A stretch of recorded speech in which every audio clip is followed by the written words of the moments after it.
Good afternoon. Well, not yet. Good morning, Facebook and Instagram family. Thank you for joining me for another episode of Back to the World, my brother and my sister's keeper. I'm Tony, and thank you guys for coming on board. All right? I know it's a little bit late. It's 11:30. We normally come on at 10, man, but we've been busy, man. We got our hands in just about everything, so we're just trying to make it pay off, brothers, sisters. But in the music that you may hear in the background, we don't own the rights to, okay?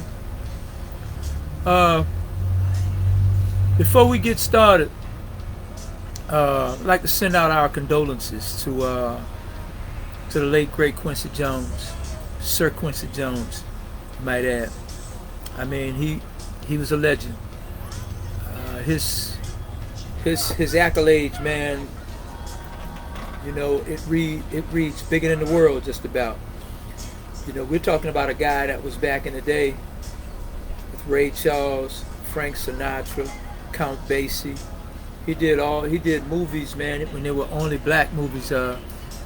He did the movies, he did the sound score for In the Heat of the Night, Sanford and Son, all these different things. Of course, Michael Jackson, the Brothers Johnson, Tevin Campbell, Prince. We can go on and on, man. Tamir. I mean, the guy Keith Washington, Al B. Sure. So yeah, but just wanted to give our condolences to his family, and there's just so much to talk about there. I know a lot of people are going to come up with a bunch of he's gone now, but mark my word, it's going to get all crossed up with the Puffy situation. So I don't even want to elaborate on that. Be it true, false, indifferent, who cares at this point, right? And my congratulations goes out to Young Thug, aka how they say near Jeffery Williams, all right? Young Thug out of Atlanta. He played out, the trial. He played out on Thursday, got out Thursday night, and you've had everybody's, man, embracing the brother. He's coming home, but you've had the distractors saying that he took the worst possible deal ever. I don't think so. I think a lot of people that talk about stuff like that, they truly don't understand the law. So, I'll just tell you a little bit about that in a minute. But, social media, man, I tell you, it's the God and the devil, right? I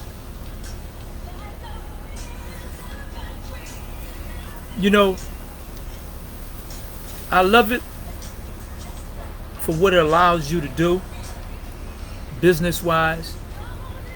And see, if you're in any business that's about reaching those that you can't normally reach, many people that you don't even know. Because right now, as I'm talking to you guys, man, I'm in somebody's living room or in somebody's car. They're holding a phone or whatever in their hands, and I'm in their property. I'm talking to them. They don't know me from a can of paint, right? And it's a great way to market something that some people just have that it factor, and they can draw millions and millions of people, right? But then there are those that are out there that's ugly, man. And as they say, hurt people hurt people. You got people that's out there and they're watching other people's videos and reels, and they're leaving some really, really, really nasty remarks, really nasty messages. And I say that because there's the brother Terry Corbett. Terry Corbett is a fashion designer. He's a what they call a clothier, right? He has his own brand, and he's a tailor, custom clothes. And he does a video, man, where he tells you about his fabric, tells you about the seasons, the colors, how they're made, and the whole bit. I love watching this guy. He's about my age. I'm sure I'm older. Very, very snazzy dresser. Very, very wonderful dresser. And, you know, I watched the reel for that brother. I'm gonna wait for this video to come back on. Anyway, I watched this brother's reel this morning. Maybe about 3 o'clock. 3 o'clock in the morning. I've never seen this gentleman sad. I've never seen him in a somber mood. He's always up. He's always cheerful. And at the end of his videos, he always say, time to saunter. And for those who don't know what saunter means, it means it's time to stroll, man. It's time to walk. And this brother is like on a runway. You know what I mean? And I wasn't listening to him at first. I was just looking at his facial expression, and the brother looked like he was about to break down and cry. So I clicked on the volume, and man, he was talking about how he's been in the fashion business for almost 40 years. He's been designing clothes and doing custom clothing and everything. And he said just about every day he tried to read his comments. You know, like we all do. I really don't, to be honest with you. I stumble upon shit. And when I see it, man, it's damn near 8 months old. So, you know, and see, that's the downside of that. Maybe I should pay more attention to my comments. But I already know how people are, the whole bit. So anyway, with Terry, he said he's been getting this for the longest time. And he said the sad thing about it is that it's black men that's talking about him and his clothes, you know, saying all sorts of negative, derogatory things about him. And I tell you, if you could have seen the hurt in this gentleman, my heart went out. Hold on a second. I have already. I did. Yeah, thank you. All right. Yeah. All right. Bye-bye. All right. Let's hope for the victory.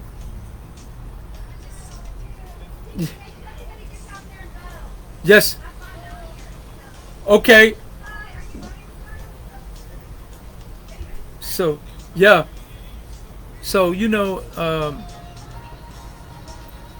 I felt so badly for the guy. And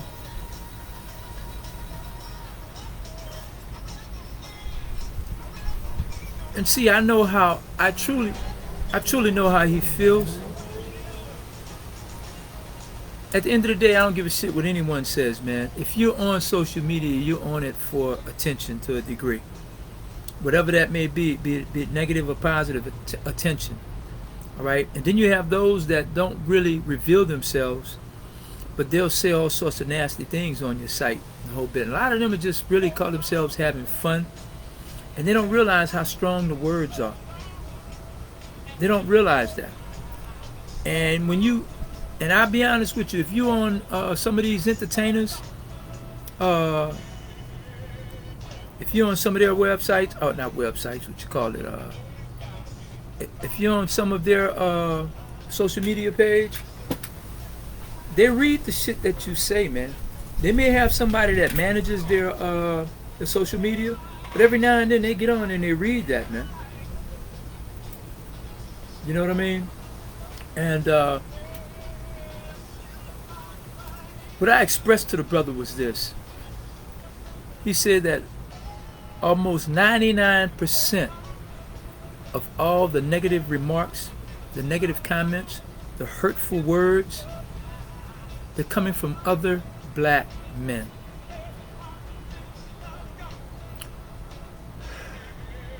And I sent the brother a comment, and I let him know that I watch him all the time. I never comment, but I'll send a heart, because I like what he would have on. I like what he's getting ready to make, and the whole bit. And I would never leave a message, nor would I read any of the other comments. But today I did. And everyone today, they empathized with him with the exception of one person. And this person was trying to give love, but sometimes, see, there's a thing in communication, when it comes to communication. Sometimes you can give a person a compliment, but it'll be a backhanded compliment. And I think that lots of people do this and they're out of touch. And they don't really realize that they're insulting someone or they're hurting someone's feelings. I know people like that up close and personal.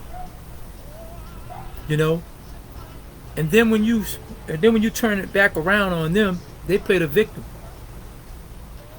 Now it's you hurting them.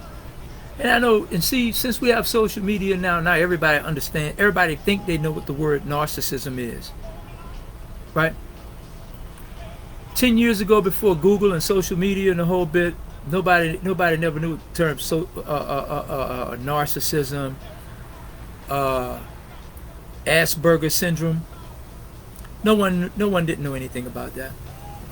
And now you got people that get on social media and they're talking like they're experts at this shit. And then you got people following them and hanging on their every word. But anyway, I digress. But I sent the brother a message, and I told him that I am a brother, and I commend you on your videos. Matter of fact, I look forward to seeing them every time they crop up. And when I haven't seen you in a while, I'll go to your Instagram page and I'll check out him and about 2 other brothers. And let me tell you, they all are coming at fashion.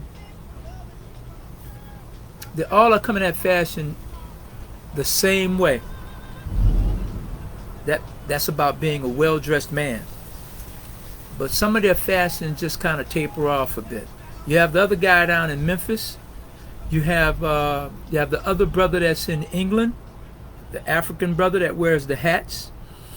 And then you have, and he was a Wall Street investment banker. And then you have Terry Corbett. I've liked some of everything that they put out, with the colors and everything. I mean, I'm older than most of those guys, so I've been into fashion longer than them. I just didn't take it up as a profession. And I've worn just about everything that was somewhat in style until I found my own lane. And each and every one of them has created something that I like, something that I admire. Very rarely have they had anything that I would not have worn. I would have worn anything that any of these guys have. Right? And I told him that I share in his grievance, because I too get a few complaints. And I know people think that I've lost my mind, man, because I've been on money for so long. And now it's hard as hell to get a scratch, because see, the world has changed. And you have to change along with it.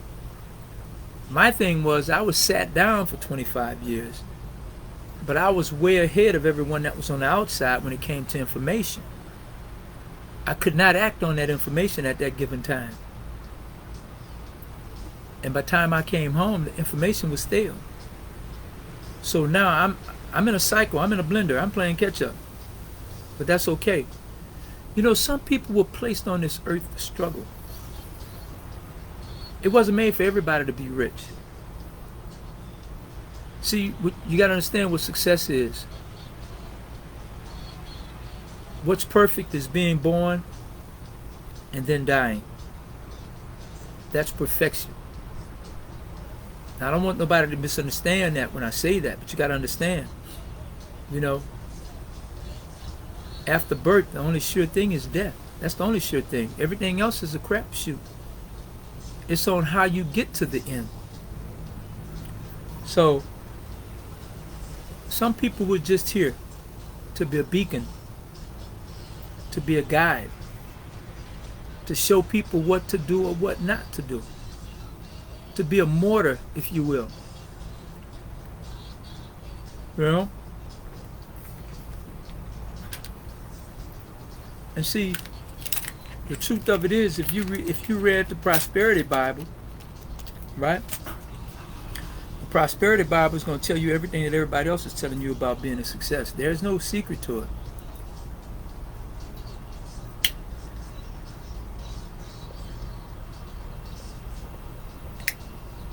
There's no secret to success. There's no secret to wealth and prosperity. It's a formula. It's a formula just like the seasons. You can't control the seasons, they're going to come. So the formula for the different seasons is to wear or dress accordingly, whatever your attire may be. You don't go out in Bermuda shorts and a tank top in the dead of winter. You don't go to the beach with a long overcoat,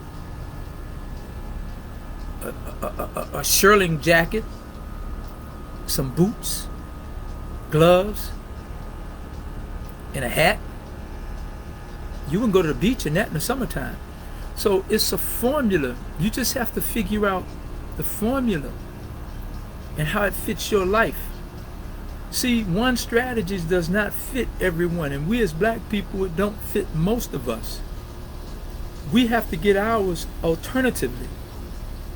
And what I shared with the brother is this: we spend so much of our lives living as hostages.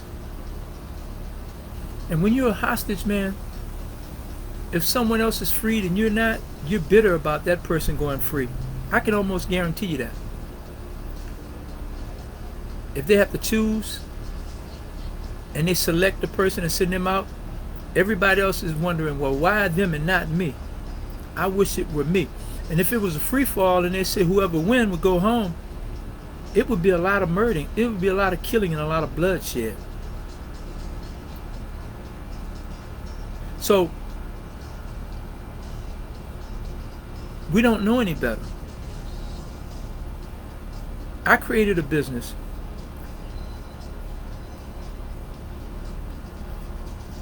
and I created a business for the very people that get on here and criticize me. We as a people, we preach unity more than any other race. But we display it the least. That's what's called a conundrum. We scream unity the most, but we deliver it the least. Every other race, they understand. They have a bond with their brethren, with their fellow man. We pass each other like dogs, man. You got dogs, man. They walk past each other and they sniffing each other's ass. You know, we doing everything but sniffing each other's ass. Same shit. There's a lot of self-hatred that's there. And I've never seen so much of it. And what I texted the brother and told him that I think the major cause, see, it's a double-edged sword. His business, it expands, it grows, it gives him a platform to be on social media. And the more people that see him could add up to the more people that want to do business with him. Okay?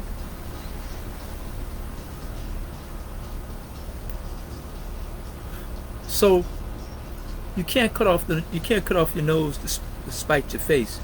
Now, if he had a clientele, man, that was by word of mouth to the degree that he had over 150 solid customers a month for return business, I would get off social media. I really would.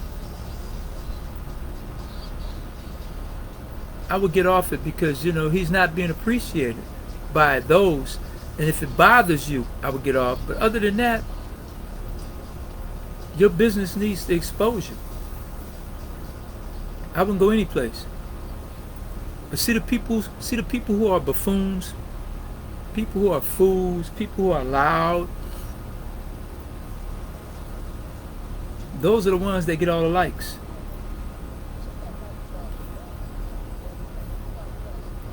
Those are the ones that get all the friends, the followers.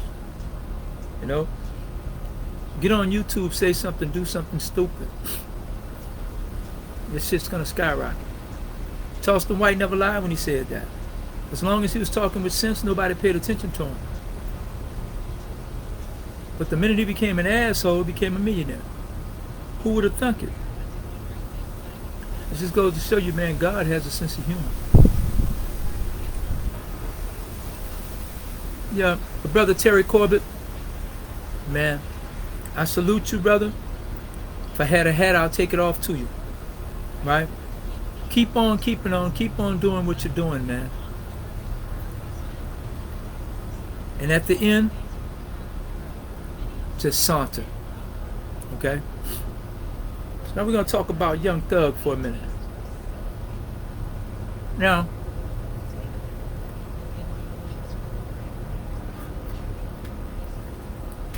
I'm just going to be honest and call a spade a spade. I'm not into rap.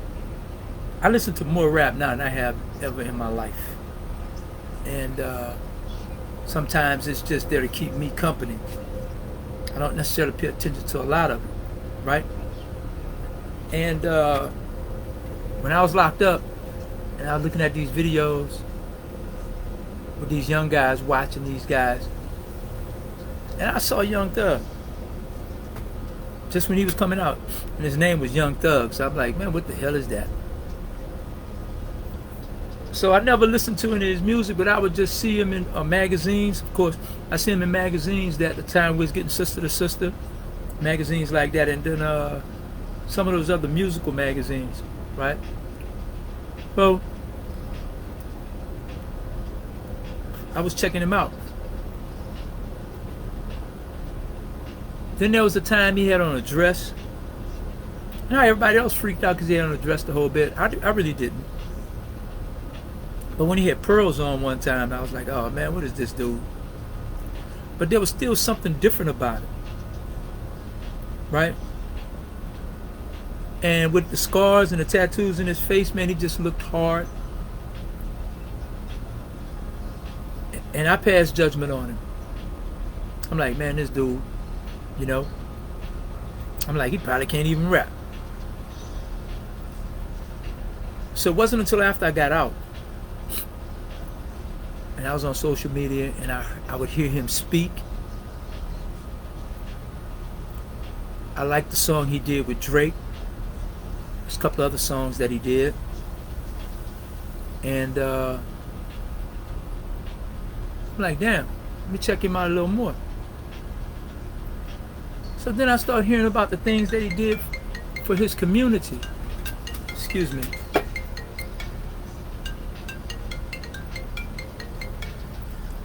I was thinking about, I read about the things that he did for his community, how he gave back, how he took care of a lot of people. And then the biggest thing that I remember, man, he bought T.I. and a couple other guys, because T.I. gave him a chance. But T.I. told him to start his own label. T.I. said he wasn't going to sign him.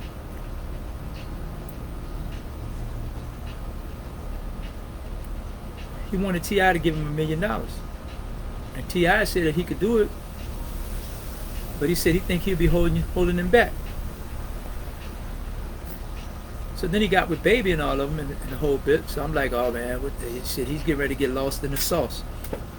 But then I started listening to this brother, man, how he take care of his people. He bought T.I. a $200 and something thousand watch. He bought about 4 or 5 watches and gave it to his people for Christmas. And then I truly listened to this brother. And this is not a dumb brother. But a lot of these young guys today, they get high, man, and you know, their speech is slurred, they sing all sorts of crazy things, the whole bit. So after I started paying attention to that, then the story that I heard, what he did for Lil Baby, he signed Lil Baby. You know, he gave Lil Baby some money. He didn't sign him, and he told Lil Baby to get out the streets and come and get some of this rap money, and Lil Baby did. And then I started seeing all the crossover, man, attention that he was getting, man, and the accolades and the whole bit. And then I took a liking to the brother. I didn't know nothing about all the street stuff, the whole nine, man. I know guys who've done worse. Some I like, some I can't stand, right? So I don't know him to judge him that way. I was already wrong in judging him because he had on a dress or whatever the situation may have been. And then he gets caught up on his trial.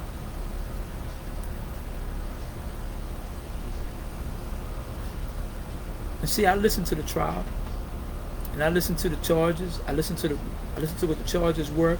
I listened to the testimony, the whole bit. The brother was running his show. Be it good, bad, or indifferent. He was running his show. He was the king of that little circle, in that little part of town, or whatever the situation may be. He was the man, if you will. And I heard all the bad, but I heard the good that he did for these people as well. I know a lot of people will say, man, well, you know what? Shit, the devil do good. The devil done blessed some people and done good by them, only to come back to destroy them. And you know what? You may be right. But that's not where I was going with that story. But thing is,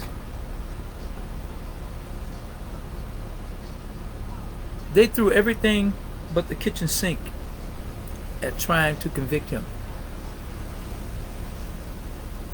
And for the most part, he got Lil Woody to think. He got Lil Woody. The two things, Lil Woody brought him in the situation when he lied on him or told the truth, whatever he did in 2015.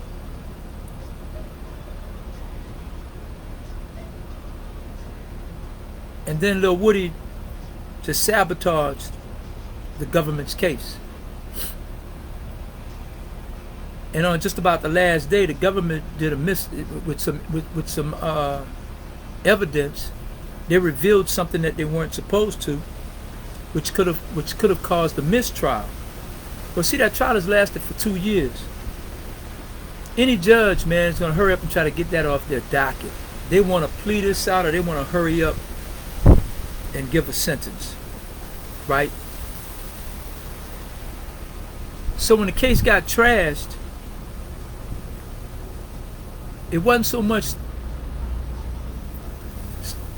much Young Thug's attorney as it was the prosecution that wanted to cut ties. They want to cut their line and at least try and get a conviction. So with that, here's the brother's situation. They gave him 25 years. They gave him credit for time served, and he got to serve 15 on probation. He can't go in the inner cities of Atlanta. He has to do so many years of shows of charity, of 100 hours to charity. And he have to do commercials for nonviolence and non-gang violence like T.I. had to do, right? We don't know what the fine was, but there's a fine that come along with that. But whatever the fine was, he's able to pay it. As soon as he came home, they blessed him, right? So I listened to guys on social media, and then a few guys I knew personally.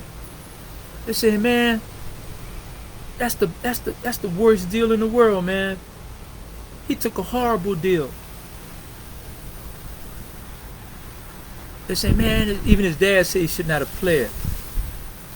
And they're saying that if he would have stayed probably 5 more months, he could have got a deal.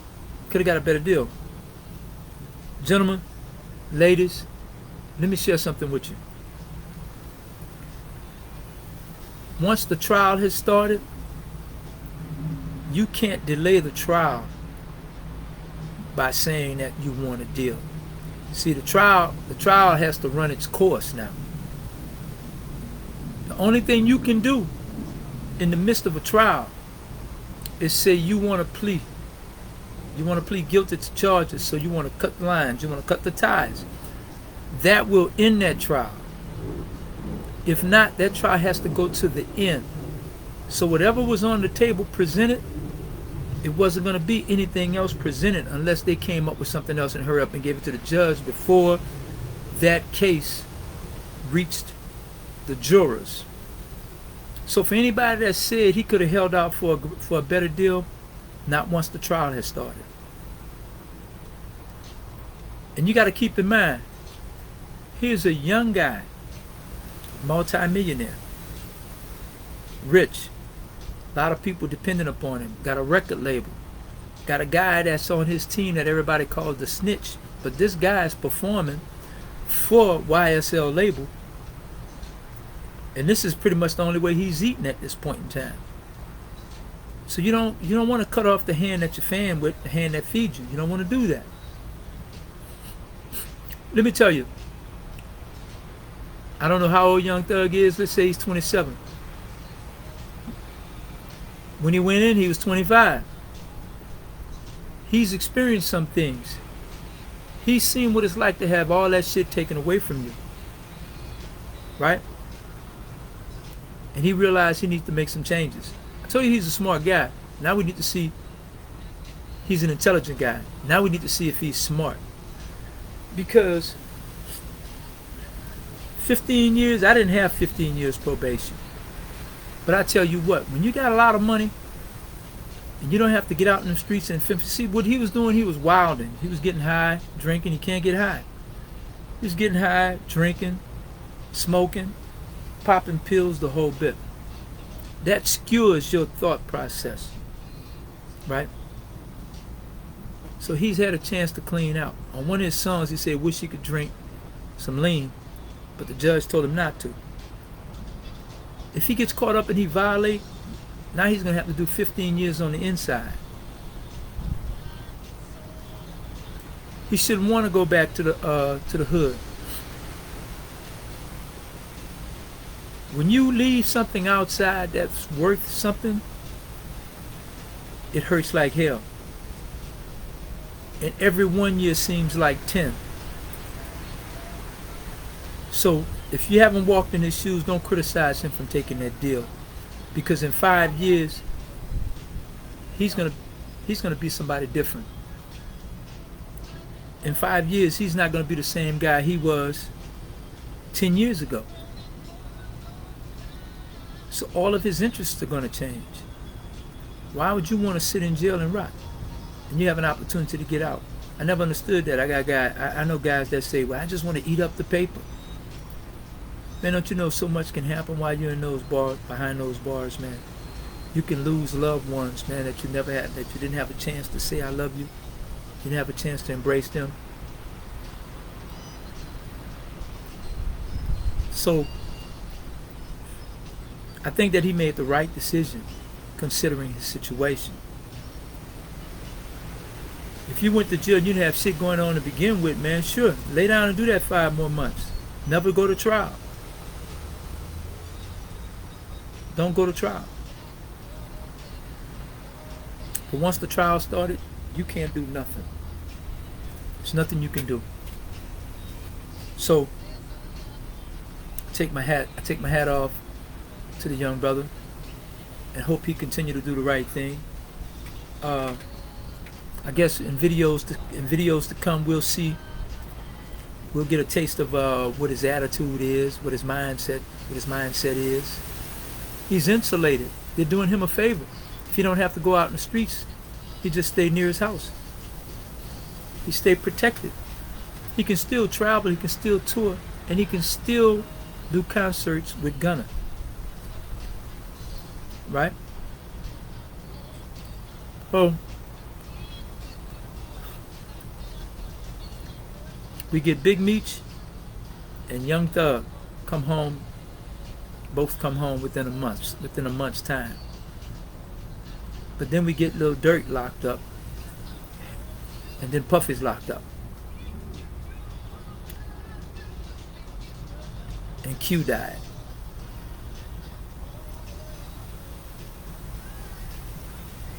Sometimes you have to get hit upside the head to truly know and to truly understand what appreciation is. There are so many things that I wish I had a second chance at it. There's so much money I've squandered until I wouldn't need a penny, man, until they put me in that box. I just screwed off tons of money. And I've never had such a hard time having money work for me. But I think this is the lesson that God wanted me to see, because you know what? Money always came easy to me, Jim. Money always came easy. And now, man, it's a scramble. It's like a Hail Mary. And I'm hoping I'm the one that catches it in the end zone. You know? But be that as it may, as there's a saying that goes, no matter where you go in life, here you are. I don't care what you do and where you go, there you are. God knows exactly where He wanted you to be placed. And in knowing that, you try to make the best of it. Young Thug's going to be all right. Big Meech is going to be all right. Puffy got some soul searching to do. Today is his birthday too. He has some soul searching to do. Lil Durk, I tell you, I don't know him personally. I know his father. And his father was a stand-up guy. Lil Durk's father. Lil Durk's father, Big Durk, he was a stand-up guy. He is a stand-up guy. And he's heavily into his religion. And just before all this happened, Durk took his shahada. Reclaimed his religion. He's Muslim. Did he do it because he knew this was going to come down? Maybe, maybe not. But one thing I do know is this.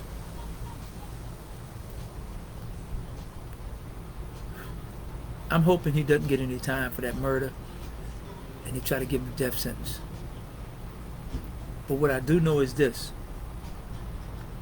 Once he get past all of the superficial shit, having the money, the women, the clothes, the jewelry, the cars, he's going to come to his resolve. Because in that religion, he's experienced wealth. But now he's found something that's far more expensive and far more wealthier and far more valuable than those material assets. Take it from me. And I'm hoping at the end of his road, he gets free. But I know the path that he's taken, he's going to be all right regardless. That's just about my time.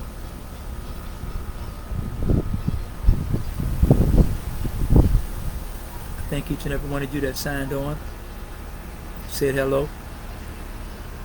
You guys go out and have a wonderful day. Join me tomorrow for another episode of Back to the World, my brother and my sister's keeper. And on Wednesday night, join us for another episode and another reading